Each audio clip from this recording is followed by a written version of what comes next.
Welcome to Safari Yangu Podcast, where we share our stories unapologetically, experiences that shaped us, and experiences that continue to shape us.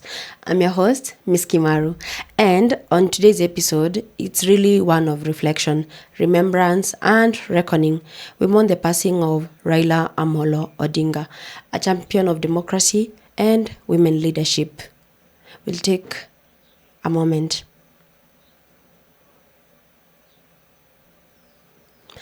As Kenya mourns the passing of Raila Amolo Odinga, we also find ourselves mourning something else, a missed opportunity.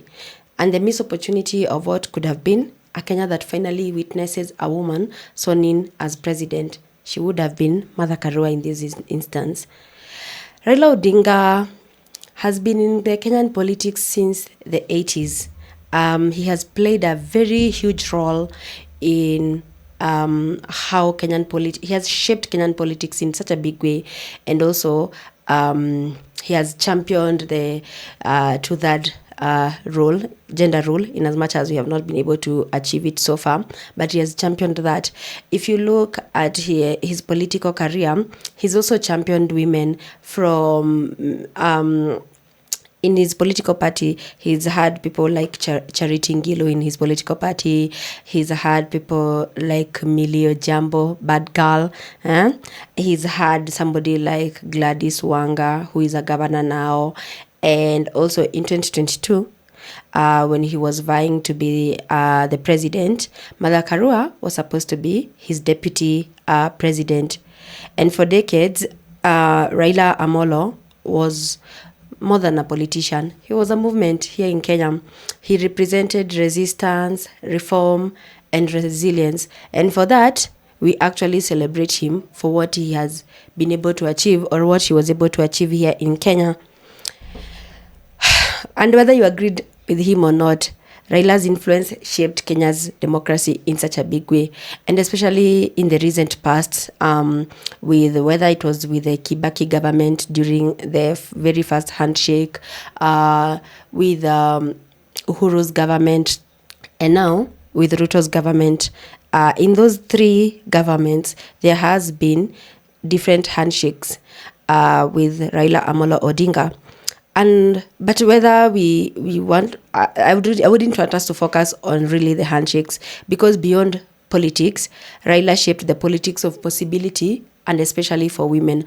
As I have already highlighted, we have these very powerful women that actually have been in his party, whether it's ODM or Azimio. From the days of him fighting for multipartyism, democracy, to the making of the 2010 Constitution, he's championed women's representation in such a big way, and in his leadership, women have risen to power, to positions of influence. We have governors, senators, reformers, and even advocates. And he opened political spaces where women's voices were once silenced. So, and when he chose Martha Karua as his running mate in 2022, I think for me, that felt like finally, this is not just a political move. It shows that women are capable, because, Martha Karua was this close to becoming, she was a heartbeat away. And if Raila today would have been president, Martha Karua would have been sworn as a president upon his passing. So it was not just a move, it was a statement, a bold declaration that Kenya was ready for a woman to stand a heartbeat away from the presidency. Martha Karua is such a strong woman. She's one who stood for something bigger than just herself. She's embodied decades of struggle, courage to speak truth, to stand up as a woman, to take up space. And even when no one really cared, she has really fought to be in spaces where most women would not have been. So that's what Martha Karua embodies, and she would have been our vice president if Raila Odinga had become president. So my point is, Raila has held spaces for women in the Kenyan political scene. Yes, and when Raila chooses you to become a vice president or his running mate, It means that he's showing every little girl in Kenya, your dream is valid. You can become a leader too. You can do this. Because, I mean, in Kenya, the politics are not such an easy landscape, especially for women. For it to be there, even in the constitution, that, oh, we need to that gender role to advocate for more women to take up spaces in the political space, it means it's not an easy thing. So for Raila to be holding spaces for women and women to actually lead even in his political party, it just shows that he stood up for something, he believed in something, and he saw the potential that actually women had. And yet today, as we remember Raila, we also mourn what could have been. Had Raila been president, as I said, Martha Karua today would have been sworn in as the first female president of Kenya. Think about that. Do you see now how your vote really defines a lot, and it determines where we are headed even as a country? And even right now, as people are actually registering as voters, are you thinking about what your vote, how much it counts, and how it shapes the leadership of Kenya? Because if actually you have not registered as a voter, it's actually time for you to think about it and to actually go and get registered, because 2027 is not far from where we are. So, what are you really doing?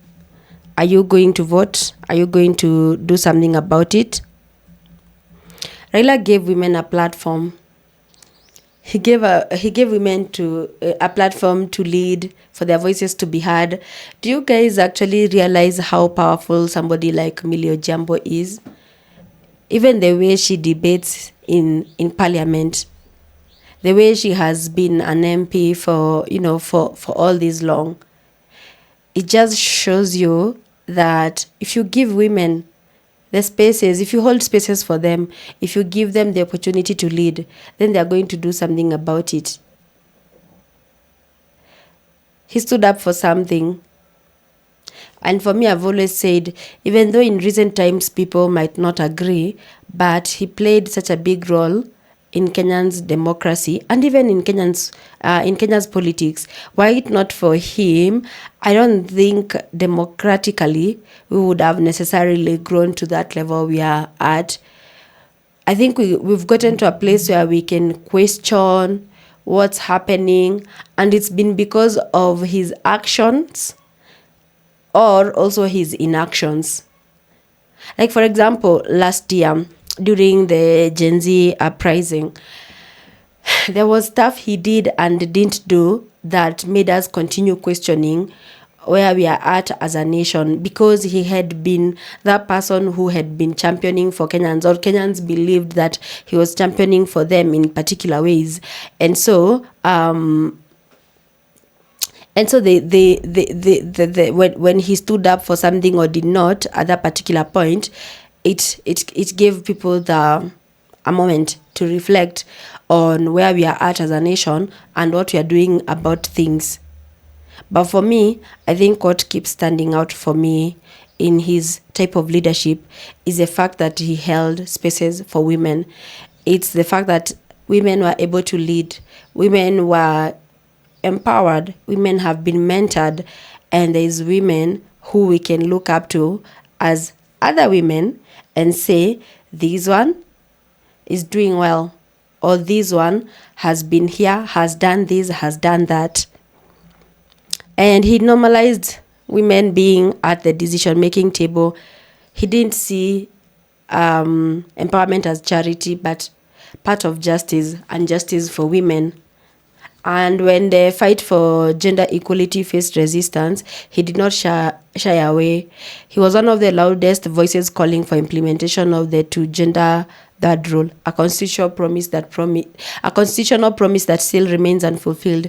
And he understood that for true democracy to be experienced and to even exist, if half of the population was left out of the leadership, then that's not democracy. So As Kenya writes this new chapter, one without Raila Odinga, we must ask ourselves, who will continue his legacy?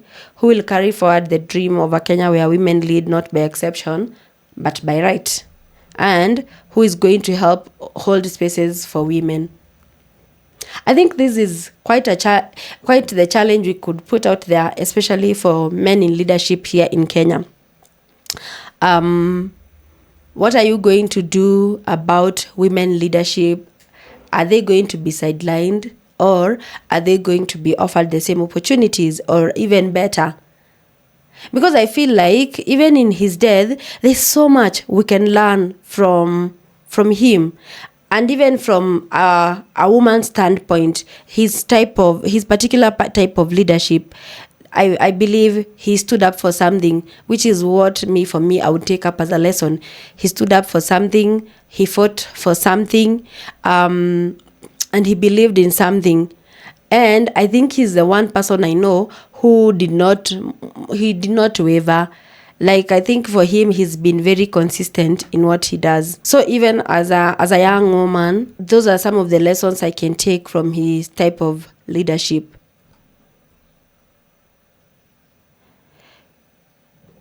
His death is not just an end of an era. It's a call to action to all of us to do something. Like, if you believe in something, do something about it. If you believe in a cause, fight for it. Until the next video, we will continue to mourn Raila Amolo Odinga for his contribution to Kenya's democracy and for what he stood up for and for holding spaces for women. I'm your host, Miss Kimaru. Bye.